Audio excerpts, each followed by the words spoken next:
ओमज्ञानतिमिरन्दस्य ज्ञानाञ्जनशलाकया चक्षुरुन्मिलितं येन तस्मै श्रीगुरवे नमः।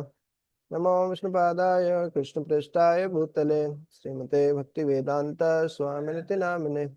नमस्ते सरस्वते देवे गौरवाणी प्रचारिणे निर्विशेष शून्यवादे पाश्चात्य देशितारिणे। जय श्री कृष्ण चैतन्य प्रभु नित्यानंद श्री अद्वैत गदाधर श्रीवासादि गौर भक्तवृंद।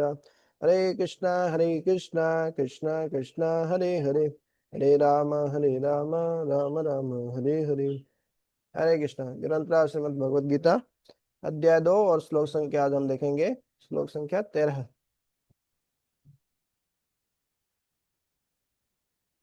तो हमने देखा था लास्ट क्लास में क्या देखा था, सेकंड लास्ट क्लास में क्या देखा था बताइए। हम्म, नहीं बताएंगे? बता दीजिए ना। चलो ठीक है, नहीं बताएंगे तो हमें बता देते हैं। देखिए हमने देखा था ये, न त्वेवहम जातो न न आसम न त्वम नेमे जनाधिपः न चैव न भविष्यामः सर्वे वयम्। इसमें क्या दो पॉइंट मेन थे क्या, कि सोल क्या है, इटरनल है, शाश्वत है, और इंडिविजुअलिटी जो है, व्यक्ति व्यक्तित्व, वो हमेशा बना रहता है। ऐसा नहीं कि एक व्यक्ति भगवान में जाके मर्ज हो गया, उसका व्यक्तित्व ही समाप्त हो गया, ऐसा नहीं होता है। हम्म, तो ये हमने देखा था। और उससे पहले ये देखा था, अर्जुन जब शरणागत हो जाते हैं, भगवान को गुरु के रूप में स्वीकार कर लेते हैं, तो भगवान फिर सुनाते हैं। गुरु मतलब हेवी, गुरु मतलब भारी, और गुरु का अर्थ ही होता है भारी, हेवी। तो ताड़िए, ताड़न करते, ताड़ते हैं अर्जुन को। क्या बोलते हैं, अस्वच्चान अन्वशोचस्त्वम प्रज्ञावादांश भाषसे गतासु न गतासुंसा नानुशोचन्ति पंडितः। अरे विद्वानों जैसे बात कर रहे हो लेकिन एक नंबर के मूर्ख। जिस चीज के लिए शोक नहीं करना चाहिए उस चीज के लिए तुम शोक कर रहे हो, हम दुखी हो रहे हो, इस तरीके से बोलते हैं। आज देखते हैं भगवान उसी उसी क्रम में, इसलिए सीक्वेंस समझना बहुत जरूरी है। भगवान अर्जुन शरणागत हुए, उसके बाद अर्जुन बहुत सारे कारण दिए कि मैं युद्ध क्यों नहीं करूंगा, पहले अनिर्णय की स्थिति आई। फिर हमने वो अलग अलग कमेंट्री के माध्यम से देखा कि बीच में भी बात हो रही है। इन श्लोकों में हम देखे थे ना, यहाँ पे नहीं प्रपश्यामि मम, ये ठीक है, गुरु के रूप में शरणागत होना, तो किसी दूसरे महान व्यक्तित्व है, वेद व्यास के पास चले जाओ, बृहस्पति के पास चले जाओ। तो फिर अर्जुन बोलते हैं नहीं नहीं, आप ही आप, आपके समान कोई नहीं है, आपको ही शरणागत होगा। तो इसमें हमने देखा ना, जैसे भक्ति सिद्धांत सरस्वती ठाकुर और गौर किशोर दास बाबू जी महाराज का उदाहरण है। भक्ति सिद्धांत सरस्वती ठाकुर विमल प्रसाद जाके क्या बोलते हैं, और कोई नहीं है, बस आपसे ही दीक्षा लेनी है मेरे को, आप जो परीक्षा लेना चाहिए मेरी परीक्षा ले सकते हैं, ऐसा। तो ऐसा संबंध, पक्का संबंध होता है गुरु शिष्य का। ऐसे नहीं एक फैशन के तौर पे गुरु को बना स्वीकार कर लिया। तो आज हम देखते हैं यहाँ से, देहिनोऽस्मिन् यथा देहे कौमारं यौवनं जरा तथा देहांतर प्राप्तिर धीरस्तत्र न मुह्यति। देहिना, एक होता है देहा, देह मतलब मेरा शरीर, और देहिना मतलब, बताइए, आप लोग भी बताइए थोड़ा बहुत कुछ, सब मैं बताऊंगा तो अच्छा नहीं लगेगा। देहिना मतलब, अरे नीचे लिखा ही है फिर भी नहीं बताएंगे।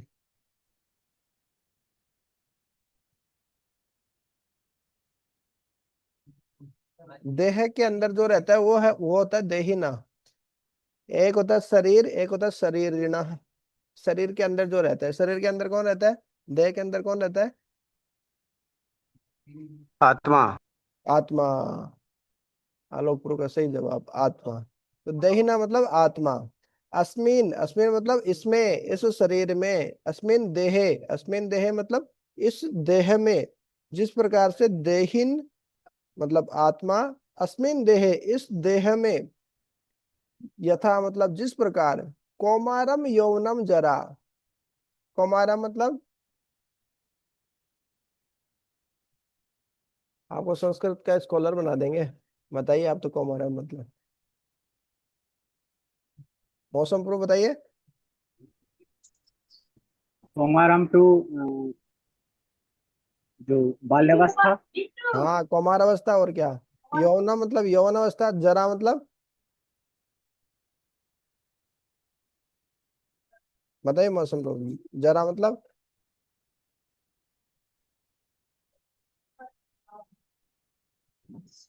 बुढ़ापा। बुढ़ापा। जन्म मृत्यु जरा व्याधि बोलते हैं ना, जरा व्याधि सबको आता है। मौसम प्रो अनम्यूट करे, लेकिन मौसम प्रो की आवाज नहीं आ रही, बाकी सबकी आवाज आ रही है।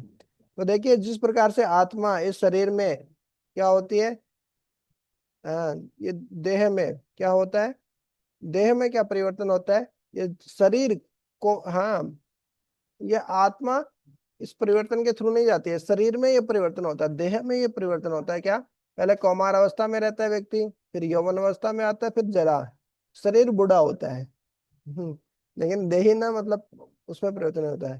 तो जिस प्रकार से देहीन आत्मा इस शरीर में कौमार कौमार शरीर में, यौवन शरीर में और जरा शरीर में रहता है, उसी प्रकार से आत्मा क्या होती है, देहांतर भी करती है। और यथा मतलब जैसे, तथा मतलब वैसे, हाँ, जस्ट लाइक, है ना, सेम वे। तो उसी तरीके से क्या होता है, देहांतर, देहांतर की प्राप्ति होती है। देहांतर मतलब देह का अंतर। देह का अंतर मतलब जैसे अभी प्लेन में क्रैश हुए, तो उनका देह का अंतर हुआ कि नहीं हुआ?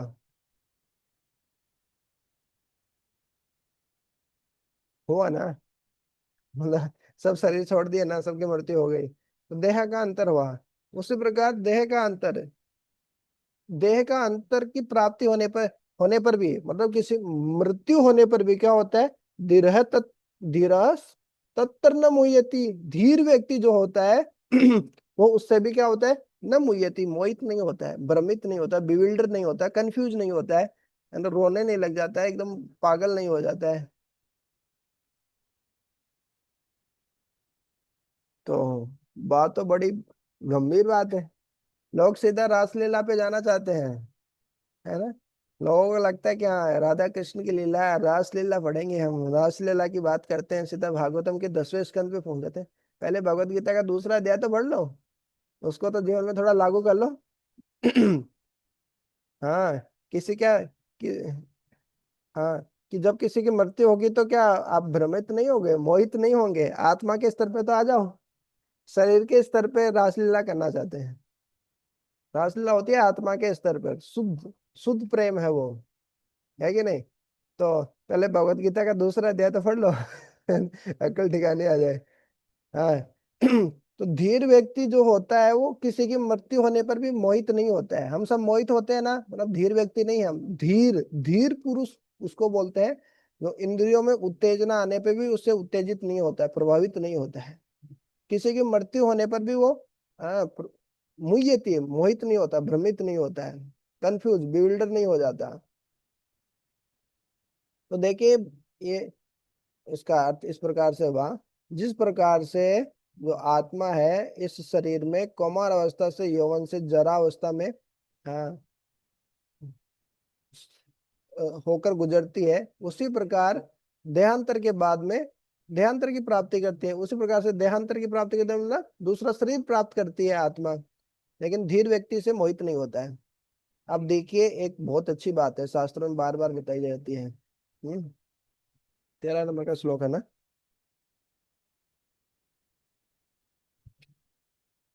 हम हर एक क्षण, हमारी मतलब मृत्यु होती है, पता है। साइंस में पढ़े होंगे ना, सेल्स के बारे में स्टडी किए होंगे ना, बायो में या सिंपल फिजिक्स केमिस्ट्री में किए होंगे, या सिंपल साइंस में जो हम पढ़ते हैं 9th 10th क्लास में, उसमें तो किए होंगे। क्या साइंस है, हमारी सेल्स क्या होती है, हर क्षण क्या होती है,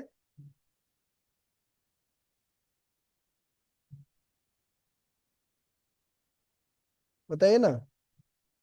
हर क्षण मरती रहती है बहुत सारी सेल्स। हाँ, बताइए बिल्कुल। और 6 साल के अंदर हमारी पूरी सेल्स चेंज हो जाती है।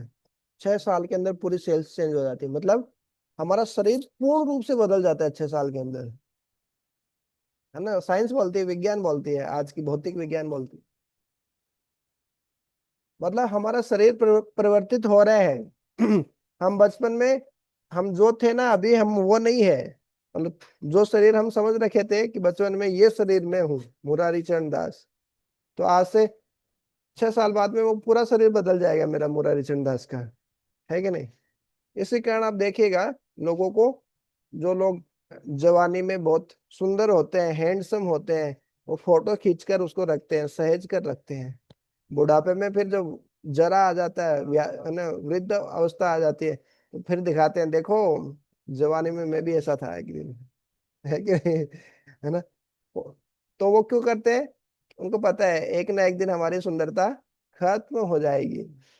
जिसको लेकर आज हम इतने पागल हैं, जिस शारीरिक सुंदरता को लेकर, वो एक दिन नहीं रहेगी। बुढ़ापा आना है, वो नहीं रुकने वाला बुढ़ापा। है कि नहीं?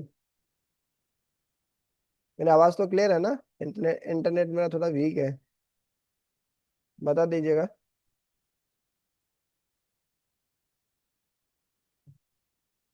ठीक है, तो इसी को बता रहे, प्रभुपाद जी बोल रहे हैं कि हम हर हर एक क्षण हमारी मतलब मृत्यु होती है। ऐसा नहीं कि पूरा हम पूरा शरीर चेंज करते हैं, मृत्यु के समय पूरा शरीर छोड़ देते हैं तभी हमारा शरीर परिवर्तन होता है। हर एक क्षण हमारा शरीर परिवर्तित होता रहता है। लेकिन हमको इतना सूक्ष्म, इतना सटल वो चेंज रहता है ना, कि हमको लगता ही नहीं है, पता नहीं चलता है कि हम हमारी हर एक क्षण डेथ हो रही है। हर एक क्षण हमारा शरीर चेंज हो रहा है। अभी भागवतम पढ़ रहा था मैं, तो भागवत में यही श्लोक था 11वें स्कंद में। उसमें बता रहे थे कि जैसे दिए की जो लो होती है, फ्लेम ऑफ ए कैंडल, एक दिए की जो लो होती है, पहले शुरू में बहुत हल्की होती है, फिर बढ़ती है, फिर ऐसा करके फिर नष्ट खत्म हो जाती है, दीपक बुझ जाता है कि नहीं? उसी तरीके से हमारा है ना। दोनों कौमार अवस्था से यौवन में आते हैं, फिर बुढ़ापा आ जाते हैं। वो 6 परिवर्तन बताते हैं ना, 6 changes, 6 changes, changes of life, है ना, ऑफ ए बॉडी। तो ये हम डिवाइस में बताते हैं ना, डिस्कवर योरसेल्फ में। बताइए क्या क्या होते हैं शरीर में, 6 परिवर्तन क्या क्या होते हैं?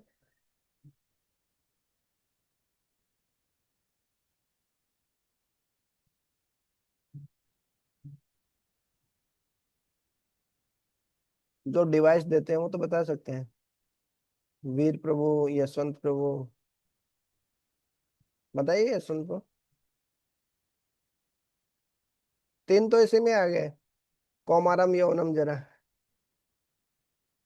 3 और बताने बस।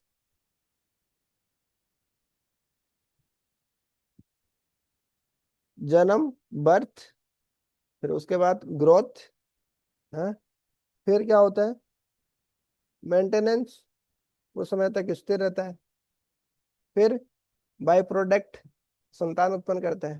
ब्रह्मचारी बन गया तो बात अलग है। फिर क्या होता है? डिके, बुढ़ापा आता है, उसके बाद डेथ।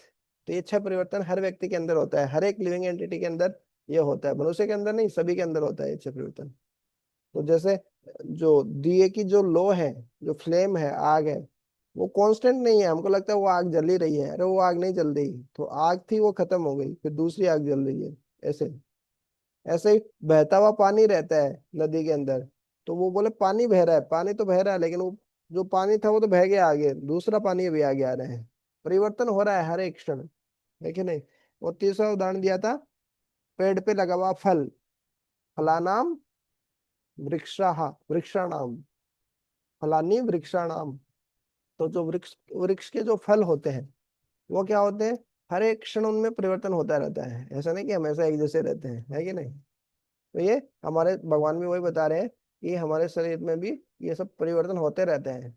हिंदू हो, मुस्लिम हो, ईसाई हो, उसी को फर्क नहीं पड़ता है। भगवान बोल दिया अल्लाह शाश्वत सत्य सनातन धर्म है। सनातन धर्म की यही खूबी है कि नहीं? सबके लिए, हर समय और हर परिस्थिति में सबके लिए अप्लीकेबल है।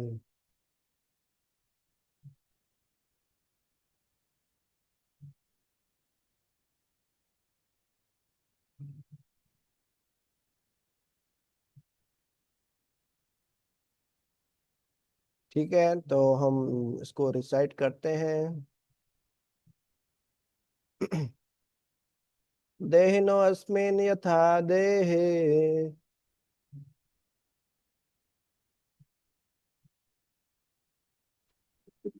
दे, देह से देह कौमारम यौवनम जरा कौमारम कौमारं यौवनचरा यौवनं जरा तथा देहांतर प्राप्तिर तथा देहांत प्राप्ति तपस्विनां प्राप्ते धीरस्तत्र न मुह्यते। धीरस्तत्र सत्यम न मोहित। Mohite.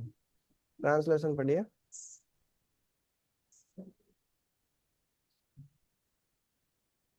As the embodied soul continuously passes in this body from boyhood to youth to old age, the soul similarly passes into another body at death. A sober person is not prevented by such a change. हम्म तो भगवान ये सब चीजें क्यों बता रहे हैं अर्जुन को?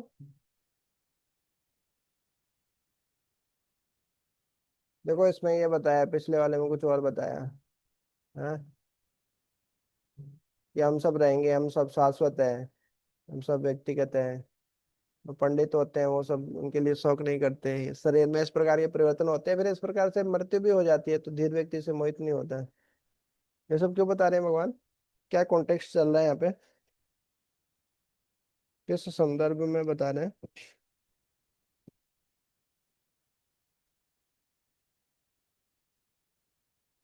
मैं सिंपल। तो वो अर्जुन युद्ध नहीं करना चाह रहे, वो हम्म उन्हें लग रहा है कि मतलब वो कैसे अपने परिजनों को मार सकते हैं। Correct correct. तो वही बात है, वो बोल रहे हैं कि कैसे अपने परिजनों को मारेंगे, तो मारने पे बता रहे हैं भैया, है सोल का कंसेप्ट बता रहे हैं, साइंस ऑफ सोल। अपना अपना कंसेप्ट क्लियर कर लीजिए बोले ना। तो कंसेप्ट क्लियर होगा तो डाउट नहीं आएगा, होता है या नहीं होता? हम स्टडी करते हैं, बहुत सारे चैप्टर्स चैप्टर्स रहते हैं हमारे तो हमको बहुत सारे चैप्टर्स में डाउट रहता है ना, समझ में नहीं आता क्या है ये। कंसेप्ट क्लियर नहीं होते तो फिर वो उसके जो डाउट्स हैं वो सॉल्व नहीं होते हमसे। बहुत सारे क्वेश्चंस आते हैं ना उसी कंसेप्ट पे, तो फिर वो सॉल्व नहीं होते हैं, है कि नहीं? इसी तरीके से लाइफ के कंसेप्ट्स, लाइफ में बहुत सारे डाउट्स आते हैं, बहुत सारे कंफ्यूजन आती है, तो उसके कंसेप्ट्स कहाँ से मिलेंगे? जैसे मान लीजिए आपने बहुत सारे मैथमेटिक्स में स्टडी किए हैं, जैसे मान लीजिए प्रोबेबिलिटी, प्रायिकता आपने पढ़ी है, ट्रिग्नोमेट्री आपने पढ़ी है, फंक्शंस आपने पढ़ा है, और क्या पढ़ा है? कॉम्प्लेक्स नंबर आपने स्टडी किया हुआ। हम्म आपने डिफरेंशिएशन, इंटीग्रेशन, और क्या क्या रहता है मैथमेटिक्स में, है? तो इतने सारे चीजें आपने स्टडी किए हैं, ठीक है, कंसेप्ट उनके आपके क्लियर होंगे, तो उन पे जो भी क्वेश्चंस आएंगे आप सोल्व कर सकते हैं, करेक्ट। लेकिन हमारे प्रैक्टिकल लाइफ में बहुत सारे प्रॉब्लम्स आती है, उनको सोल्व करने के लिए कौन कंसेप्ट देगा? भगवत गीता देगी ना कंसेप्ट। हमारे नियर एंड डियर वन की डेथ हो गई, मृत्यु हो गई, तो क्या हम पागल हो जाएंगे क्या उनके आसक्ति में? मतलब जीवन बर्बाद हो गया अभी? नहीं। उठाइए ना, धीरज तत्त न मुह्यति, लगाइए कंसेप्ट। इतना आसान नहीं लगाना है, क्योंकि हम शारीरिक चेतना में रहते हैं। अर्जुन भी यही बोलेंगे, भगवान ये शरीर परिवर्तित हो रहा है, शरीर छोड़ दिया तो क्या, मेरा तो मैं तो उस शरीर से आसक्ति है ना मेरी। ये देखेंगे। तो ये बहुत महत्वपूर्ण है, भगवत गीता को, सिद्धांतों को समझना और व्यवहारिक जीवन में लगाने का प्रयास करना। एक्चुअली पूरा पूरा समझ के पूरा रियलाइजेशन आ गया तो फिर मृत्यु का डर ही नहीं लगेगा, फियर ऑफ डेथ ही नहीं रहेगी। लेकिन कम से कम थोड़ा बहुत लगाएंगे तो थोड़ा तो कम होगा मौत का डर, धीर पुरुष बनेंगे। तो आगे देखते हैं। हाँ, अब देखिए ये बहुत महत्वपूर्ण है।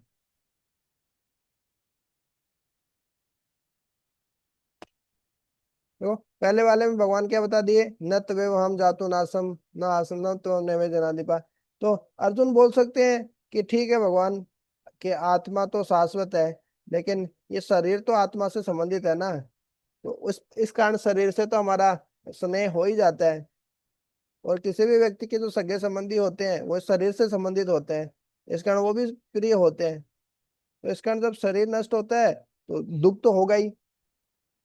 भगवान ने ये वाला श्लोक बताया, तो बीच में अर्जुन क्या बोलते हैं, ठीक है भगवान आपने बोल दिया कि आत्मा शाश्वत है, व्यक्ति इंडिविजुअलिटी बनी रहती है, व्यक्तित्व बना रहता है, हम पहले भी आत्मा है, बाद में भी आत्मा ही रहेंगे हमारा। लेकिन इससे क्या हुआ, मतलब आत्मा रहेंगे तो क्या हुआ? आत्मा, हमारा तो शरीर से संबंध है और आत्मा का शरीर से संबंध है, तो उस शरीर से हमारा तो प्रेम।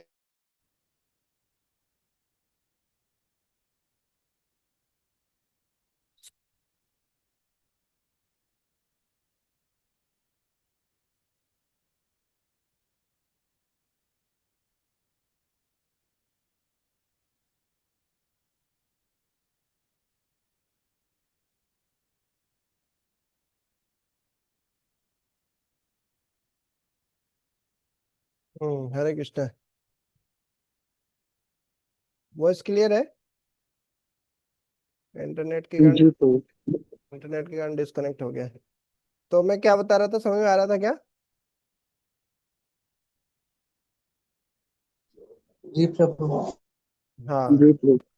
तो देखिए, अर्जुन बोले कि मेरा मतलब शरीर से कि मैं मतलब अपने गुरु द्रोणाचार्य इन सबको कैसे मार सकता हूँ। तो एक तो पहले ही बताया कि मतलब गुरु होकर भी यदि अधर्म की साइड ले रहे हैं, कार्य कार्य में जानता नहीं, नहीं जानते कि क्या सही है क्या गलत है, तो उनको मतलब वध करने योग्य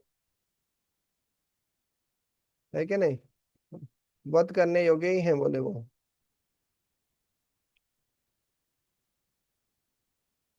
स्क्रीन दिख रही है ना?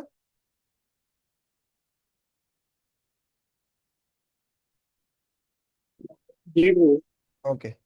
तो फिर भगवान बोले कि देखिए, ये सब लोग पहले भी थे, तुम भी पहले थे, मैं भी पहले था, और हम सब लोग बाद में भी रहेंगे। ऐसा नहीं है कि हम मर गए तो फिर हम हमेशा के लिए खत्म हो जाएंगे, हम शाश्वत है सब। तो भगवान बोले, अर्जुन बोले कि ठीक है, हम शाश्वत तो हैं, लेकिन अ, वो शरीर, हम तो शरीर से रिलेट करते हैं। वो शरीर तो रहेगा नहीं जब मृत्यु हो जाएगी, तो मतलब शोक तो होता ही है, मतलब नेचुरल सी बात है ना। आपके घर वाले हैं, रिश्तेदार हैं, आप जिनको आपके पिताजी बोलते हैं, पिताजी पिताजी करके आप बोलते हैं, लेकिन आपने अपने पिताजी को कभी नहीं देखा है। आपने तो उनके शरीर को देखा ना केवल, पिताजी को देखा? पिताजी को देखना मतलब उनकी आत्मा को देखना। आत्मा को देखा है? आत्मा तो दिखती नहीं है भौतिक शरीर से, भौतिक चरम चक्षुओं से तो देख ही नहीं सकते आत्मा को, वो तो दिव्य होती है, मतलब ट्रांसेंडेंटल है वो तो। है? तो हमने पिताजी को कभी देखा है नहीं, हमने तो उनको शरीर को ही देखा है। तो ठीक है, पिताजी हमेशा रहेंगे, वो सही बात है भगवान। अर्जुन बोल रहे ठीक है भगवान, आपकी सही बात है, पिताजी हमेशा रहेंगे मेरे, ठीक है। लेकिन हम तो उनके शरीर को ही देखे हैं, शरीर को ही सब कुछ मानते हैं, उनको शरीर को ही पिताजी माना है हमने तो। वो शरीर तो नहीं रहेगा ना। तो फिर भगवान बोल दिए ये वाला श्लोक कि हाँ ठीक है, शरीर तो नहीं रहेगा, लेकिन शरीर तो हमेशा बदलता ही रहता है। बोले ठीक है, माना शरीर नहीं रहेगा, वो तुम शरीर से आसक्त हो, शरीर से है ना, बोल रहे हो कि शरीर नहीं रहेगा तो दुख तो होगा ही। ठीक है, तुमको शरीर से आसक्ति है, लेकिन देखो शरीर भी हर क्षण बदलता रहता है, कि कौमार से यौवन से जरावस्था में चला जाता है, उसी प्रकार से मरते समय पूरा शरीर बदल जाता है, बस और क्या है। ऐसे हमारा सूक्ष्म रूप से बदलता रहता है, और मृत्यु के समय पूरा शरीर बदल जाएगा, तो टेंशन काय को लेने का, ऐसे बोलते हैं। तो मतलब कन्विंस करने का अच्छा तरीका है। फिर भी अर्जुन बोल सकते हैं, देखिए हाँ ठीक है, मतलब शरीर तो बदल बदल रहा है, हर एक क्षण बदल बदल रहा है शरीर, ठीक है मान लिया। लेकिन फिर भी मैं तो जो अभी वर्तमान में जो उनका शरीर है उनसे आसक्त हूँ, है। ऊपर वाले ने बता दिया कि आत्मा शाश्वत है, आत्मा मरती नहीं है, तो क्या हुआ, हम तो शरीर से आसक्त है ना, शरीर को ही सब जानते हैं, शरीर को ही सब कुछ मानते हैं। तो उससे आसक्ति होने के कारण हमको दुख तो होगा जब मर जाएगा कोई तो, है कि नहीं? तो भगवान बोले नहीं, देखो शरीर तो क्या है, परिवर्तित होता रहता है, कौमार से यौवन से जरा, उसी प्रकार मृत्यु के समय पूरा शरीर परिवर्तित हो जाता है, बस इतना सा अंतर है। पहले भी परिवर्तित हो रहा है, बाद में भी परिवर्तित ही हो रहा है वो एक तरीके से, तो धीर व्यक्ति मोहित नहीं होता है। फिर भी अर्जुन बोल सकते हैं, अरे भगवान ठीक है, वो शरीर परिवर्तित होता रहता है, लेकिन इस शरीर से भी तो हम आ सकते हैं, जो भले ही परिवर्तित हो रहा है, लेकिन वर्तमान में जो वो शरीर है धारण किए हैं मेरे गुरुजन, मेरे सब सगे संबंधी, उनसे तो मैं आ सकता हूँ ना। और जब वो मर जाएंगे तो उस शरीर से तो हम अलग हो जाएंगे ना। तो इस कारण मेरे जो मन और इंद्रिय हैं वो जल रही है, होता है कि नहीं होता है? जब हमारा कोई नियर एंड डियर वन, माता पिता की मौत के बारे में सोच के हमको हमारे रू रू नहीं कांप जाती है क्या? हमको डर नहीं लगता? क्या लगता है ना? हमको आसक्ति है उनसे। भले हमने उनको नहीं देखा, लेकिन उनके शरीर से तो आसक्ति है, आसक्ति है ना। अर्जुन भी तो वही चीज बोल रहे हैं, हमारे माध्यम से बोल रहे हैं वो भगवान को। हमारे माध्यम से अर्जुन वही चीज बोल रहे हैं भगवान को। और भगवान देखिए कैसे जवाब दे रहे हैं कि भैया वो शरीर सब कुछ नहीं, आत्मा हो तुम तो क्या हुआ, हम तो शरीर से आ सकते हैं। अरे भैया जो शरीर से आ सकते हैं वो तो हर क्षण बदल रहा है। तो ठीक है, बदल रहा तो क्या हुआ, वर्तमान में जो शरीर है उससे ही आ सकते हैं हम तो। इस तरीके से बोल रहे हैं।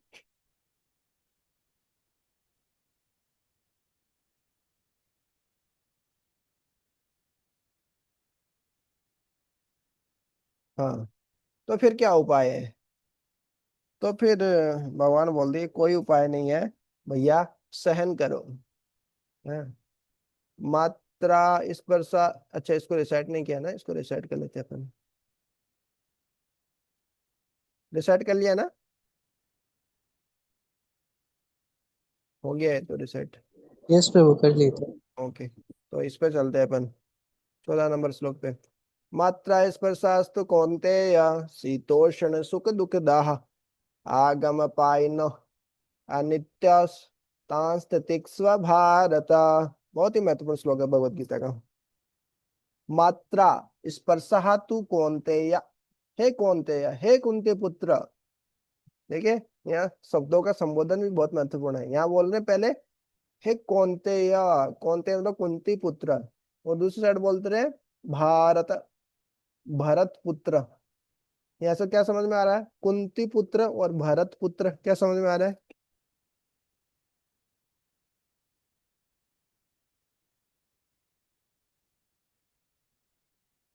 मतलब प्रभु कि उनके मदर साइड के और फादर साइड के दोनों साइड के मतलब वो करेक्ट। आ, मतलब जो सिस्टर है वो ग्रेट सिस्टर थे। हाँ, कि आप मतलब किनके पुत्र हो बोले?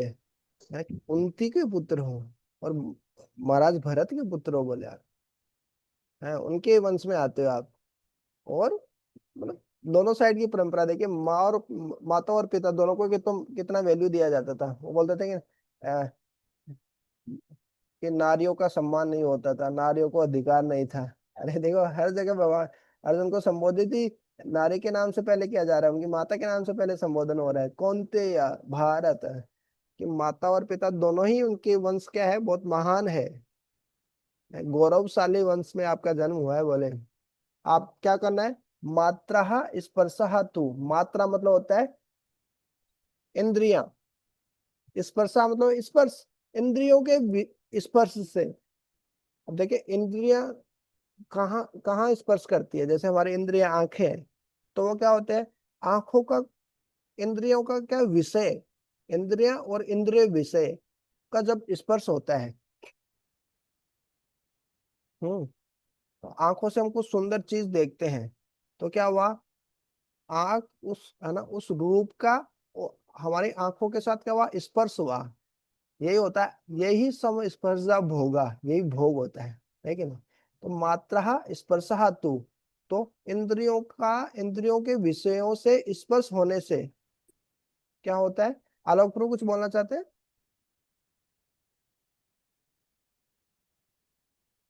हाँ, प्रभु जी वो भारत का मतलब समझना था।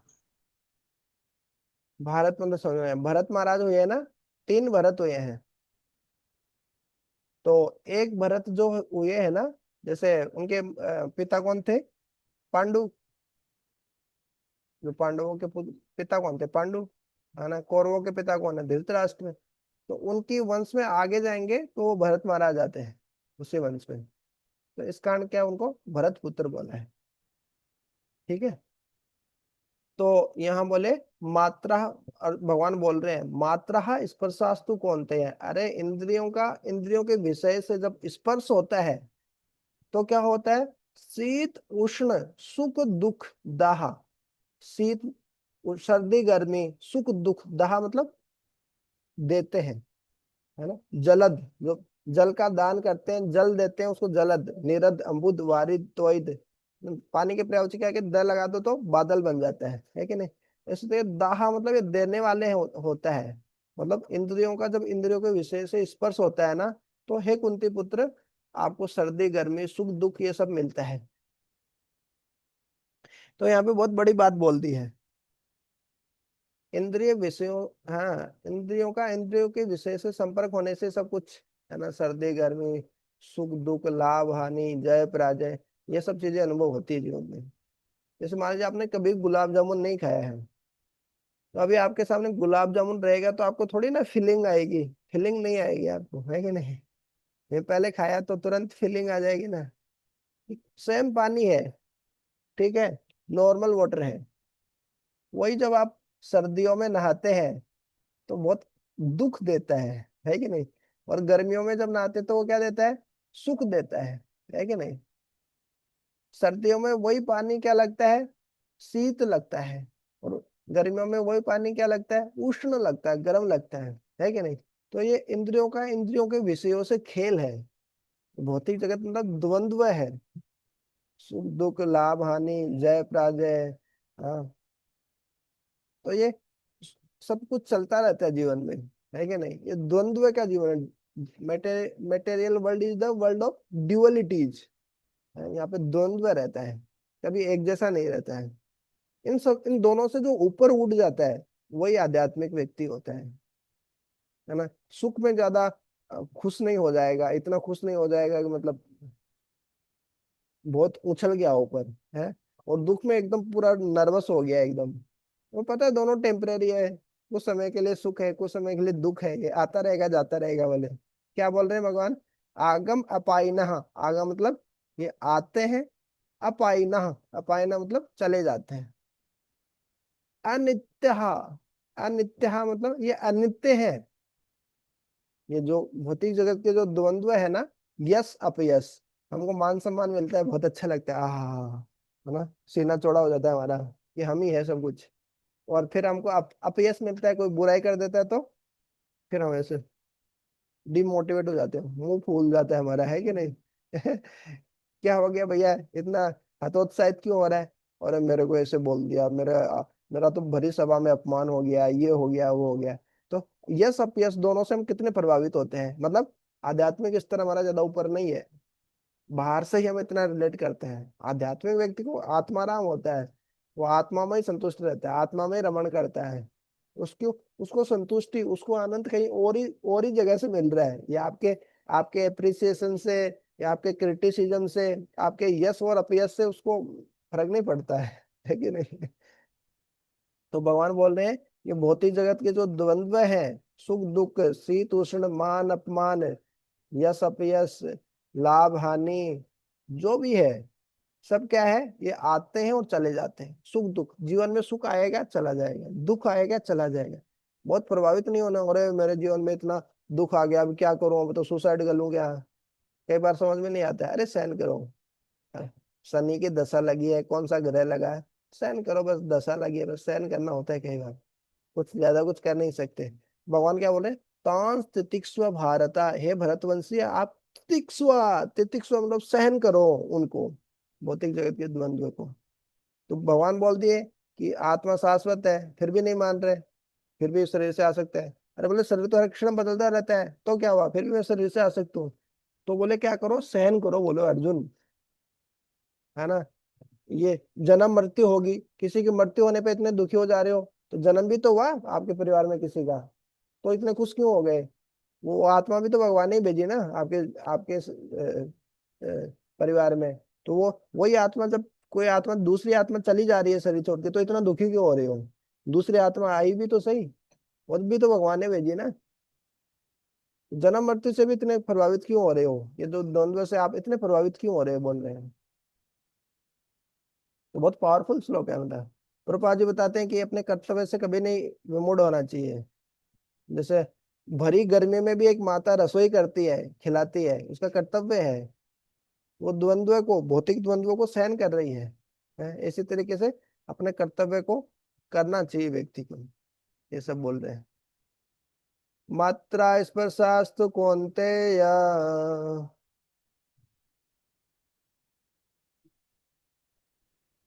मातु इस प्रकार से उपपन्नते या शीतोष्ण सुख दुख दाह शीतोष्ण सुख दुख आगम अपायनो अनित्यः आगम अपायनो अनित्यः सांस्थितिक्स्व Bharat. शांतिक्षेत्र Bharat.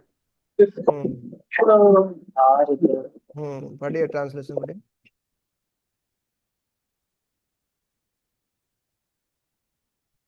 O son of Kunti, the non-permanent appearance of happiness and distress and their disappearance in due course are like the appearance and the disappearance of winter and summer season. They arise from sense perception. O son of Bharata, and one must learn to tolerate them without being disturbed. One must learn to tolerate them without being disturb. ठीक है, सहन कर लेंगे आप, disturb नहीं होंगे ना। तो ये बहुत ही महत्वपूर्ण है, प्रैक्टिकली अप्लाई करना मुश्किल है, लेकिन कितना हमारी ओर से देखिए, देखिए अर्जुन ने प्रश्न पूछ लिया और उसका जवाब भी मिल गया। प्लेन क्रैश हुआ है, हमारे संबंधी मारे नहीं गए हैं, लेकिन यदि हमारे संबंधी मारे जाते हैं तो क्या सहन कर लेते हम without being disturb? Question mark. ठीक है, अभी तो हम सहन कर लिए।